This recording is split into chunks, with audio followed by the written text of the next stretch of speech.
দাদু কেমন আছেন দাদু? কোথায় আছো তুমি? আমি খুব খারাপ জায়গায় আছি, মানে রোজ সকালবেলা যেখানে না গেলেই নয় সেইখানে। শোনো, আমি দুবাই আছি বলে ভেবো না আমি কোনো খবর রাখি না। সবকিছু আমার রেডারে ধরা পড়ে। তুমি কোথায় আছো, কি করছো, সব দেখছি আমি। সে কি দাদু, সবকিছু দেখা কি ঠিক?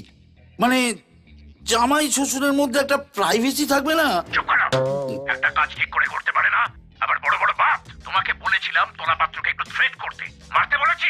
ওই মাদের বাচ্চা আমাকে বলেছে মাধুর সামনে আমার আঙুল নাকি শুকিয়ে কিশমিশ হয়ে যায়। তো ভুলটা কি বলেছে? ঠিকই তো বলেছে। বেশি বাড়াবাড়ি করো না নন্দ। মাদুর জন্য ভালো ছেলে পেলে আমি তোমাকে সরিয়ে তাকে বুঝিয়ে দেবো। তোমাকে যখন আমি এই শহরের ডন বানাতে পেরেছি, তখন তোমাকে সরাতেও আমার বেশি সময় লাগবে না। সরি দাদু, আর এমন ভুল হবে না। মাধুর দিব্যি।